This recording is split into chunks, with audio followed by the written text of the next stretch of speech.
오늘 우리에게 주신 하나님의 말씀은 다니엘 1장 1절에서 9절 말씀입니다.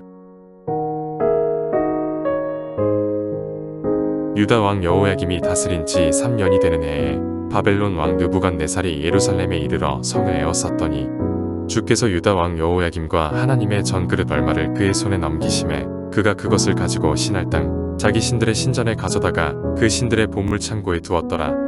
왕이 환관장 아스부나스에게 말하여 이스라엘 자손 중에서 왕족과 귀족 몇 사람 곧 흠이 없고 용모가 아름다우며 모든 지혜를 통찰하며 지식에 통달하며 학문에 익숙하여 왕궁에 설만한 소년을 데려오게 하였고 그들에게 갈대아 사람의 학문과 언어를 가르치게 하였고 또 왕이 지정하여 그들에게 왕의 음식과 그가 마시는 포도주에서 날마다 쓸 것을 주어 3년을 기르게 하였으니 그 후에 그들은 왕 앞에 서게 될 것이더라.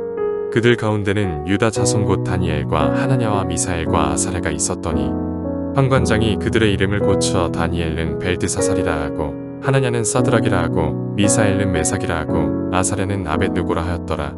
다니엘은 뜻을 정하여 왕의 음식과 그가 마시는 포도주로 자기를 더럽히지 아니하리라 하고 자기를 더럽히지 아니하도록 환관장에게 구하니 하나님이 다니엘로 하여금 환관장에게 은혜와 긍휼을 얻게 하신지라.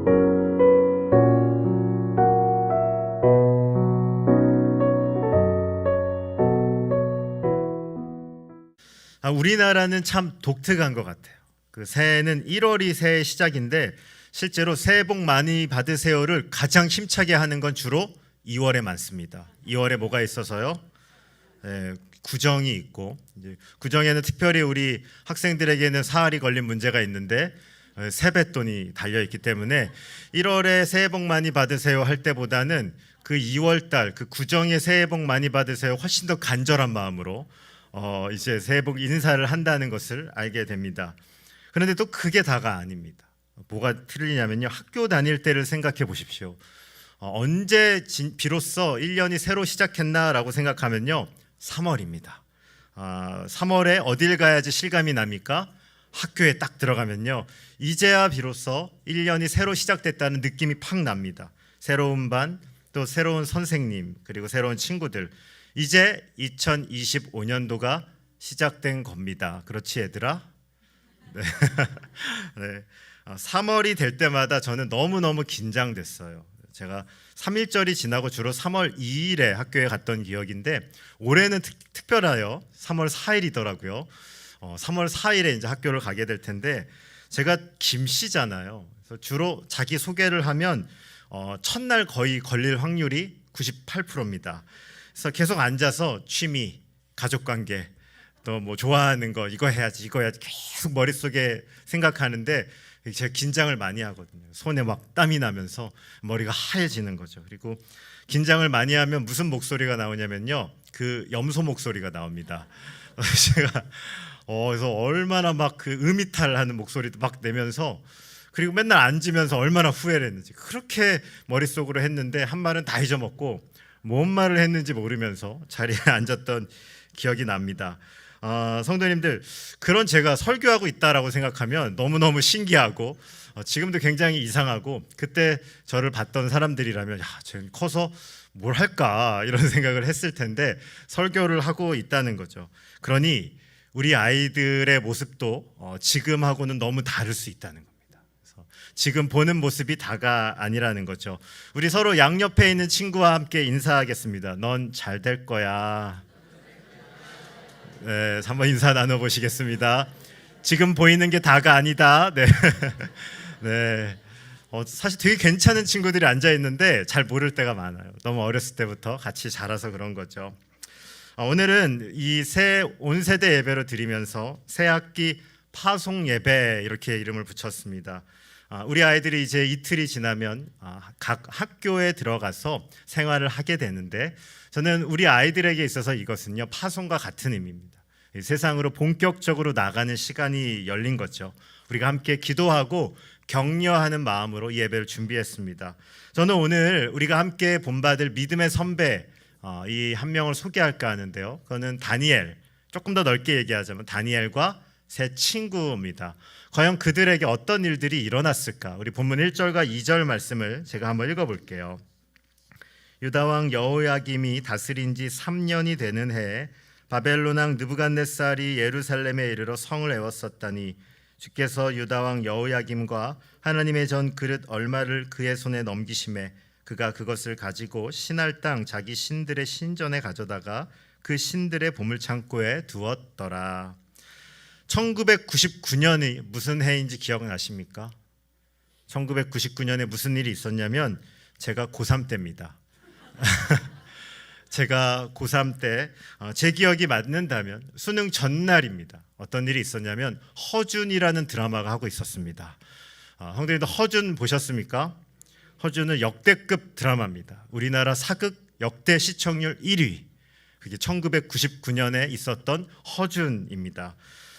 저는 그 수능 전날 차마 허준을 보지는 못하고 이제 누워서 텔레비전 소리를 들으며 잠시 생각했습니다. 허준이 살던 시대에도 수능이 있었을까? 허준은 수능을 봤을까? 시험이 없다면 얼마나 행복했을까? 이런 생각이 잠시 들고 있었죠. 그러면서 상상이 너무 지나쳤습니다. 어떤 상상까지 갔냐면 오늘 이 밤에 전쟁이 나면 어떨까? 오늘 이 밤에 전쟁이 나서 제가 스트레스를 많이 받았던 것 같아요. 오늘 이 밤에 전쟁이 나서 나라가 좀 어려워지면 수능이 연기되지 않을까? 수능을 안 보면 어떨까? 전쟁이 아예 없어져 버리면 더 좋지 않을까? 뭐 이런 생각도 해봤습니다. 굉장히 철없는 학생이었죠. 오늘 이스라엘은 어떤 상황이었는가? 이 배경이 나오는데요. 여호야김이 다스린 지 3년째 되는 해 어떤 일이 있었는가? 바벨론, 오늘날로 말하면 미국보다 더 강한 나라입니다. 당시에 세계 패권을 잡고 있던 최강대국 바벨론이요, 예루살렘을 쳐들어옵니다. 느부갓네살 왕이라는 무자비한 왕과 함께 이 예루살렘을 쳐들어옵니다. 그리고 이스라엘 역사에서 가장 충격적인 사건이 벌어져요. 어떤 사건이 벌어지냐면 하나님 예배하던 성전이 무너져 버립니다. 이스라엘이요, 그동안 나라에 어려운 일들이 많았어요. 그런데 그들 가운데는 자존심이 있었습니다. 자부심이 있었어요. 그게 뭐냐면 우리나라에는 뭐가 있다? 성전이 있어. 야, 너희들 성전 있어? 우리 하나님께 예배하는 성전은 우리한테만 있어. 하나님의 말씀이 있고 하나님이 우리를 지켜주셔. 그게 이스라엘의 자신감이었습니다. 자존심이었습니다. 근데 오늘 어떤 일이 일어났는지 아십니까?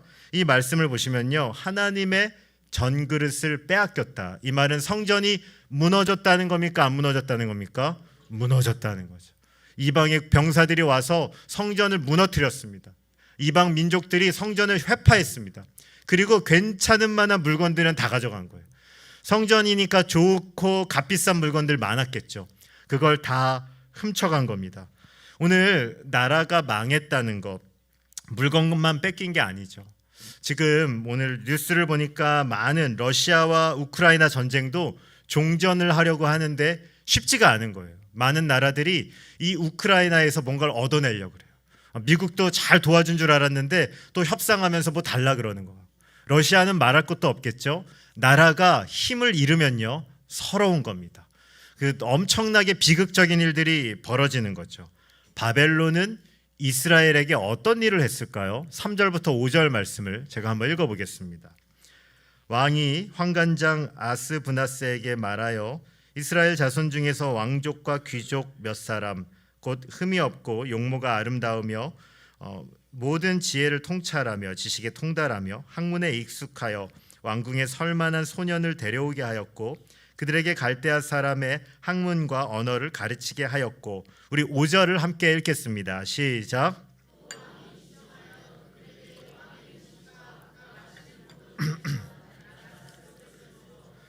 흠년을 기르게 하였으니 그들은 왕 앞에 서게 될 것이니라. 오늘 바벨론은요, 어떤 정책을 펼쳤냐면요, 정복한 나라에서요, 우리 청소년들을 데려가는 거예요. 우리 예배하고 있는 우리 청소년부 학생들 정도, 아니면 좀 더 어린 우리 유초등부 정도 되는 친구들을 데려갑니다. 그 아이들을 잡아서 포로로 데려가고요, 뭘 하냐면 바벨론 교육을 시킵니다. 바벨론식 교육을 쫙 시켜요. 그리고 나서 이 아이들을 잘 3년간 키운 다음에 공무원으로 삼아가지고 다시 이스라엘로 보내는 겁니다. 누구 나라 공무원으로? 바벨론 공무원으로. 이제 바벨론의 문화를 배우고 언어를 배우고 그 왕에게 충성하게 하는 마음을 딱 정복한 다음에 그 아이들을 그 나라로 보내는 겁니다. 오늘 무엇을 하냐면요, 바벨론의 학문과 언어를 가르칩니다. 그런데 이 과정이요, 가혹하게 한 게 아니고요, 반대로 전략을 씁니다. 정말 아이들에게 최고급 대우를 해주는 거예요.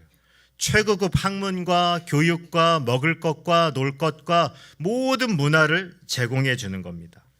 식민지에 데려온 아이들에게요, 말씀을 보시면 5절을 보시면 날마다 쓸 것을 준다. 제가 고대 기록을 찾아봤는데요, 아이들 한 명에게 하루에 쓰는 비용이 얼마였냐면요, 1,500만 원입니다. 별로 안 놀라시는군요. 우리 학원 하나 보내려면 이렇게 후들후들 하는데요, 아이들 한 명에게 하루 쓰는 비용이 대략 1,500만 원. 여러분, 얼마나 최고급의 음식과 재능과 모든 것들을 아이들에게 하게 한 겁니다. 한 달이면요 4억 5천만 원, 1인당 아이들에게 쓰는 비용이 4억 5천입니다. 성도님들, 얼마나 놀라운 일들을 시킨 겁니까, 그 아이들에게. 우리나라로 왜 이렇게 교육을 했을까? 우리나라로 한번 예를 들어볼게요. 우리나라는 1910년에 일본에 의해서 한일 합병 조약을 합니다. 말이 합병 조약이지 나라를 뺏긴 거죠. 그랬더니 나라에 우리나라 사람들이 강렬하게 저항을 한 거죠. 나라 돌려달라, 막 시위하기 시작하고, 그 절정이 1919년 3월 1일에 3.1 운동이었습니다. 그리고 일본이요 1919년부터 전략을 바꿉니다. 문화 통치로 바꿔요. 이게 뭐냐면, 강하게 압박하니까 얘네들이 더 저항하잖아요. 차라리 문화로서 이 나라를 정복하자. 그래서 음란한 문화를 한국에 퍼뜨립니다. 술, 담배, 성적인 타락, 이걸요 거의 무료로 막 시켜주는 거예요. 공짜로 막 뿌리는 겁니다. 음란한 것들을 막 뿌리는 거예요. 가뜩이나 소망이 없던 시절에 많은 청년들이 그 문화에 빠집니다. 그리고 교묘하게 우리나라는 쓸모없는 나라야, 우리보다는 일본이 더 괜찮은 나라지, 그런 정신을 지배하게 만드는 거죠. 이게 오늘 본문에 나오는 일종의 바벨론의 전략입니다. 아이들에게 최고급 문화를 가르치면서 그 아이들의 마음을 싹 가져오는 거죠. 어떤 일들이 일어났는가? 6절 7절과 말씀입니다. 그들 가운데는 유다 자손 곧 다니엘과 하나냐와 미사엘과 아사랴가 있었더니 환관장이 그들의 이름을 고쳐 다니엘은 벨드사살이라 하고, 하나냐는 사드락이라 하고, 미사엘은 메삭이라 하고, 아사랴는 아벳느고라 하였더라. 네, 오늘 본문의 주인공이 나옵니다. 다니엘과 세 친구. 오늘 바벨론에 갔더니 어떤 일을 하냐면요, 이름을 바꿉니다. 이름을 다니엘이 아니라 벨드사살. 그런데 이름을 바꾼다는 것은요, 내 정체성을 부정하는 겁니다. 그런데 이름은 누가 지어줍니까? 주로 부모님이나 아니면 우리 문화 안에서 어떤 정신을 이어받길 기대하며 그 이름을 지어주지 않습니까? 근데 그 바벨론에 가자마자 이름을 바꿔버리는 거예요. 그 지금까지 살던 방식대로 살지 말라는 겁니다. 사람이요, 이름이 바뀌면 조금 뭔가 달라지는 것 같아요. 저도 24살 때 그 단기 선교사로 한 1년 정도 필리핀에 갔는데요, 처음에 갔더니 제 이름이 어렵대요. 뭐 용산 뭐 막 이러면서 사람들이 이름이 어렵다고 영어 이름 하나 지으라고 하더라고요. 그래서 저는 오웬으로, 뭐 강사 목사님은 영어는 재수없게 발음해야 된다고 그랬는데 뭐 오웬 뭐 이런 식으로 제 이름을 정했습니다. 저는 제가 좋아했던 그 존 오웬이라는 신학자가 있어서 이렇게 했는데 다들 그 축구 선수인 줄 알더라고요. 그때 무슨 마이클 오원이라는 영국의 축구 선수가 있는데 축구 좋아하니? 뭐 자꾸 막 그런 이야기를 물읍니다. 사람이요, 이름을 바꾸니까요 뭔가 좀 달라요. 뭔가 좀 새로운 사람 같아요. 자꾸 그렇게 부르니까 저희 과거의 기억들이 잊어버리고 자꾸 새로운 환경으로 살게 되더라고요. 해외 나가면 한인교회가 참 많습니다. 그리고 한인교회에 웬만하면 그 어학연수건 뭐 사업이건 뭐건 오시면요 한인교회 대부분 오세요. 왜냐하면 한인교회 이 커뮤니티가 좋아요. 한인교회 가야지 사업도 하시고 인맥도 쌓고 뭐 하니까 다 온단 말이죠. 그런데 제가 깨달은 게 있어요. 처음에는 신앙생활 열심히 할 것처럼 청년들이 오더라고요. 근데 한 달, 2달, 3개월, 4개월 지나니까 사라지기 시작해요. 이름도 바꾸고 과거에 있었던 가족도 없어지고 이제 나 혼자 딱 외국에 가니까 신앙생활을 안 하는 청년들이 너무 많더라고요. 아니 교회에서 만날 줄 알았는데 길거리 가다 보니까 막 술 먹고 길에 쓰러져 있는 그런 청년들을 많이 보게 됐습니다. 우리 유초등부 친구들 네 한번 해줄래요? 유초등부 친구들 나 목사님 도와줄래요? 네 한 번만 해주세요. 유초등부 친구들 고마워요. 여러분들 외국에 나가서 만약에 1,000,000원씩 준다고 생각해요. 너무 세다. 유초등부 친구한테 우리 청소년부면 쓸 수 있겠다. 청소년부 친구들 매일마다 1,000,000원씩 통장에 입금이 돼요. 그리고 부모님도 없어요. 여러분 어떻게 살 것 같아요? 네. 상상만 해도 너무 설레죠. 너무너무 행복하다. 그 마음이 오지 않습니까? 여러분 바벨론 문화에서 우리는 살까요? 아니면 하나님 백성으로 살까요? 이 질문을 우리가 한번 해보고 싶습니다. 오늘 다니엘과 그 친구들의 결정은 이겁니다. 우리 8절과 9절인데요. 8절은 제가 읽고 9절 우리가 모두 함께 읽겠습니다. 다니엘은 뜻을 정하여 왕의 음식과 그가 마시는 포도주로 자기를 더럽히지 아니하리라 하고 자기를 더럽히지 아니하도록 환관장에게 구하니 함께 읽겠습니다. 시작. 얻게 하신지라. 아멘. 오늘 이 다니엘서에서 가장 중요한 부분 중에 하나가 저는 이거 같습니다. 함께 따라해 보겠습니다. 다니엘은 뜻을 정하여. 다니엘은 오늘 뜻을 정합니다. 어떤 뜻을 정했는가? 왕의 음식과 그의 포도주로 나를 더럽히지 않겠다. 당시 바벨론에 온 사람들에게 바벨론의 문화를 다 즐기도록 허락했습니다. 아이들이건 청소년이건 바벨론의 문화 가운데 푹 빠져서 살게 했습니다. 그런데 오늘 다니엘은 결심합니다. 하나님의 뜻이 바벨론의 왕보다 더 중요하다. 하나님의 백성으로 사는 것이 바벨론의 문화에서 사는 것보다 더 중요하지. 그 결심을 합니다. 오늘 다니엘이 한 결심은 이겁니다. 거룩하게 살 뜻을 정한 거죠. 우리 한번 따라해 보겠습니다. 거룩하게 살 뜻을 정하다. 오늘 다니엘은 이것을 정한 겁니다.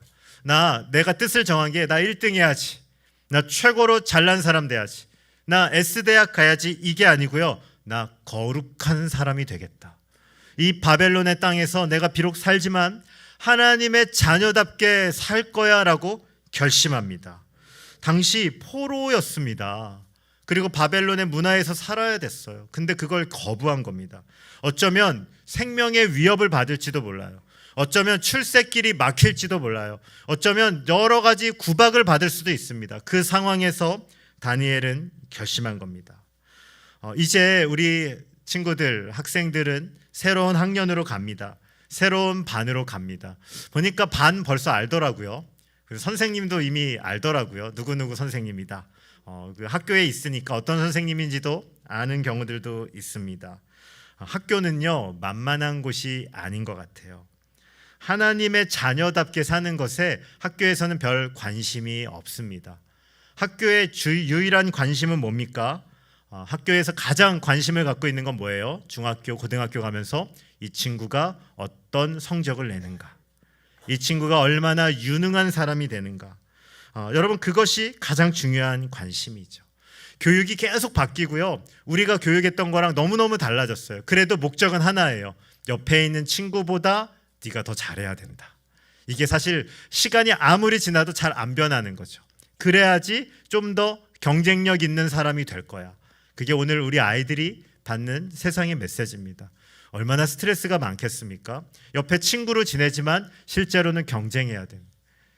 옆에 친구로 사이좋게 이야기하지만 가장 중요한 순간이 되면 서로 경쟁해야 되는 거 아니겠습니까? 우리 아이들이요, 거룩하게 살기 참 어려운 거죠. 스트레스가 너무 심합니다. 저는 가끔 학원에 갈 때가 있어요. 학원이 많더라고요. 어떤 상가는. 그래서 엘리베이터를 탈 때가 있습니다. 저만 빼고 다 아이들인데 그 아이들의 대화를 듣습니다. 입이 걸쭉해요. 아이들이요. 대화하면 이게 강렬합니다. 대화가. 그래서 차라리 안 듣고 싶을 때가 있고 목사님 없으면 좋겠는데 이럴 때가 있어요. 근데 아이들이 그런 말들을 막 할 때가 있습니다. 그럼 마음에 아픔이 있어요. 얼마나 스트레스가 심하면 저런 말들을 막 할까. 어떤 아이들은요, 저도 중고등부 사역하면서 깨달은 게 있는데 그 이성적인 관심에만 너무 집중하는 그런 것들을 좀 누리고 싶고 그런 것들을 빨리 하고 싶은 친구. 그래서 제가 보니까 유치원 때부터 있어요. 딱 마음에 들면요, 너 나랑 1일이다. 저 사겨요. 초등 1학년, 2학년부터 벌써 헤어졌어요. 다음 주 가니까. 그래서 빨리 갈아탔어요. 막 그러고. 그래서 빠릅니다 요새. 근데 그 문화가 너무너무 강렬한 거죠. 어떤 때는요, 왕따를 만들기도 합니다. 친구들 사이에서 그 문화가 있죠. 너 쟤랑 얘기하면 안 돼. 쟤는 좀 저런 처벌을 받아야 돼. 쟤랑 이야기한다는 건요, 아이들에게 굉장히 위험한 일이에요. 왜냐하면 다른 모든 친구들이 배척하는 친구와 친구한다는 건 나도 이제 배척당할 수 있는 거예요. 나도 왕따가 되길 결심해야지 그 일을 할 수 있는 거죠. 굉장히 삭막한 겁니다. 여러분들, 공부도 하고 운동도 하고 우리 나름대로 열심히 미래를 준비합니다. 공부를 해도 스트레스고 안 해도 스트레스예요. 그죠? 해도 스트레스고 안 해도 스트레스입니다. 그런데 우리는 왜 이 시간을 보내야 되는가? 그리고 왜 이 시간을 살아내야 하는가? 왜 공부하는가? 저는 항상 교회 가면 목사님이 이렇게 가르쳐 주셨어요. 너희들 공부하는 이유는 하나님의 영광을 위해서다. 이게 잘 안 와닿는 거예요. 우리가 공부하는 가장 중요한 이유는 하나님의 영광을 위해서다. 이게 무슨 뜻일까? 여러분, 1등을 위해서 우리가 살아가는 게 아니라 하나님이 나를 만드신 목적을 발견하는 겁니다. 하나님이 나를 이곳에 두신 이유를 깨달아 가는 겁니다. 그 이유를 찾게 될 때 우리가 하나님의 영광을 알기 시작한 거죠. 하나님께서 여러분을 만드셨습니다. 여러분 믿으십니까? 우리 한번 옆에 있는 친구하고 이야기해 보겠습니다. 하나님이 널 만드셨어. 자, 우리 청소년부 친구들도 한번 해보겠습니다. 자, 하나님이 널 만드셨어. 자, 인사해 볼게요. 자, 한번 또 혹시 조는 친구 있으면 이렇게 깨워주십시오. 네, 하나님이 널 만드셨어. 네. 근데 어떻게 실수하신 것 같아요? 하나님이 만드셨는데 혹시 저를 만드실 땐 재료가 좀 부족했나요? 약간 좀 부족한 생각을 하는데 절대 그렇지 않습니다. 하나님이 날 만드신 뜻을 우리가 알게 될 때 우리의 인생은 목적을 찾게 됩니다. 오늘 다니엘은요, 하나님을 신뢰하기 시작해요. 그래서 뜻을 정합니다. 근데 오늘 본문을 준비하면서 이번 주 내내 제가 가장 어려웠던 게 이거예요. 금요일에 그 샤워하고 나와서 제 아내한테 물었어요. 대뜸 이제 옷을 딱 입자마자, 여보, 다니엘 때 이스라엘이 망했어. 이스라엘의 유일한 자랑거리던 성전이 다 무너졌어. 그리고 하나님의 백성들이 다 포로로 끌려갔다고. 근데 다니엘이 하나님 자녀로 살기로 뜻을 정했대. 성도님들, 이게 이해가 되세요? 오늘날로 말하면요, 교회가 세상의 웃음거리가 된, 교회의 위상이 추락해버린 겁니다. 사람들이 교회를 가지고 조롱하고 있는 거예요. 그런데 그 교회에 있는 한 어린 학생이 결심한 거예요. 나 하나님의 자녀로 살 거야. 나 하나님의 뜻 가운데로 살아갈 거야. 근데 아멘이 나오신 게 저는 이해가 잘 안 돼요. 아니, 교회 이렇게 어둡고 이렇게 힘들고 이렇게 삭막한데 다니엘은 포로로 끌려왔는데, 하나님 믿는다라고 생각했는데 하나님 망해버리고 포로로 끌려왔는데 어떻게 하나님 자녀로 살겠다고 결심하냐 이겁니까? 오늘 말씀을 준비하며 이 시대 교회가 생각이 났습니다. 우리 학생들은 어떻게 느낄까요? 나 교회 다녀라고 말할 때 아이들은 어떻게 반응할까요? 어쩌면 우리가 아이들에게 짐을 지어준 것은 아닌가? 우리가 교회 다닌다라고 말할 때, 야, 교회 다녀? 정말 이렇게 세상이 반응할까요? 아니면 야, 너 교회 다녀? 정말 어떤 때는 어려운 시기를 우리 아이들이 살게 되는 거죠. 오늘 성경은 우리에게 그 이유를 말해주지 않습니다. 다니엘이 왜 뜻을 정했는지 모르겠어요, 성도님들. 다니엘이 이 어려운 시기, 하나님의 나라가 완전히 망했다고 느껴지는 이 시기에 어떻게 뜻을 정했는지 모르겠어요. 그러나 저는 이렇게밖에 말할 수 없습니다. 다니엘은 그 이스라엘이 무너지는 그 와중에도 하나님의 영광을 본 겁니다. 오늘은 이게 신비예요. 하나님이 정말로 연약해지고 하나님의 나라가 회파되고 성전이 정말로 엉망이 된 그 상황에 다니엘은 하나님 나라의 영광을 무엇인가를 본 겁니다. 저는 이것이요, 오늘 우리 자녀들을 가정에 둔 부모님들의 책임이라고 생각합니다. 성도님들, 우리 자녀에게 해야 될 가장 중요한 교육이 무엇이냐면 집에서 하나님의 영광을 보여주시는 겁니다. 아멘이십니까? 교회가 아니고요, 가정에서 하나님의 영광을 보여주는 것입니다. 하나님이 살아있음을 우리 아이들에게 보여주는 거죠. 부모님들이 안 다니시는데 간혹 교회에 나오는 아이들이 있습니다. 그러면요, 우리 교육부서에서는요 정말 사활을 다해서 그 영혼을 사랑해 주셔야 됩니다. 그리고 그 아이들에게 하나님의 영광을 알려주셔야 됩니다. 성도님들, 오늘 결단합시다. 우리가 가정에서 해야 될 가장 중요한 교육은 아이들의 1등 되는 것이 아니고요, 아이들에게 하나님의 영광을 보여주는 것입니다. 믿으십니까? 아이들에게 하나님의 영광을 그 집에서 보여주는 겁니다. 그거면 됩니다. 저는 우리 아이들에게 가끔 우리 아이들이라고 하면 제 아이에게 가끔 물어보는 게 있어요. 뭐라고 물어보냐면, 야, 너 엄마 아빠 없어도 너 교회 나갈래? 함정 질문을 제가 던집니다. 더 어렵게 질문할 때도 있어요. 너 엄마 아빠 없고 혼자 살게 돼도 교회 나갈래? 어떻게 나가요? 물어보더라고요. 너무 가혹한 질문인 것 같아요. 아직 1학년밖에 안 됐는데 막 가끔 물어보거든요. 엄마 아빠 없어도 너 교회 나갈 수 있니? 야, 너 나중에 몇 년 있으면 독립해야 돼. 너 그때도 하나님 찾을 수 있니? 이렇게 물어봅니다. 제 소망은 이것입니다. 이 불의한 세상에서 우리 자녀들, 우리 아이들에게 가장 기대하는 것은 하나님 백성답게 사는 것입니다. 그리고 성도님들, 예수님 믿는 것입니다. 예수님 믿고 하나님 자녀로 사는 것입니다. 이제 우리 아이들이 학교로 나갑니다. 그리고 이 학교에서 해야 될 가장 중요한 일은 하나님 자녀로 사는 걸 선포하는 것이죠. 하나님 자녀로 살길 결심하는 겁니다. 그런 아이들 될 수 있길 주님의 이름으로 축원합니다. 18세기 프랑스에서 있던 일 중에 하나입니다. 프랑스 혁명이 있을 때 사람들이 얼마나 잔인했는지 그 귀족들의 아이를 죽이다가 귀족들을 죽이면서 그 아이들을 죽여야 되는데 그 사람들이 이렇게 생각했대요. 어린 아이들을 지금 죽이면 혹시라도 얘네들이 천국에 갈 수도 있어. 그러니까 어떻게 결심했냐면 아이들에게 음란한 문화를 빠뜨리고 그 다음에 죽이자. 아이들에게 나쁜 것들을 다 가르치고 천박한 것 가르치고 음란한 거 실컷 가르친 다음에 아이들을 빠지게 한 다음에 죽이자. 그래서요, 아이들을 타락시켰다고 합니다. 그 어린 아이들에게 음란한 것들, 나쁜 말들 막 교육했는데, 그런데 한 아이가 그걸 잘 안 따라하더래요. 한 아이가 그렇게 아무리 뭘 해도 안 따라하더래요. 그래서 그 아이에게 물었답니다. 야, 너는 왜 이거 안 따라하니? 이거 재밌지 않니? 이거 매력적이지 않아? 이거 너무 뭐 하고 싶지 않아? 그랬더니 그 아이의 답변이 이겁니다. 나는 따라할 수가 없어. 왜냐하면 나는 프랑스의 왕자야. 이게 뭐 사실인지 아니면 역사에 만들어진 이야기인지 알 수 없지만, 그러나 오늘 우리에게 주는 메시지가 있습니다. 우리가 이 땅에 살아갈 때 우리 아이들이 가져야 될 정체성의 문제입니다. 나는 누구인가? 나는 어떤 존재로 부르심을 받았나? 여러분, 사단이 원하는 것은 무엇이냐면 우리 아이들의 정체성을 잃어버리고 세상 가운데로 나가게 하는 것입니다.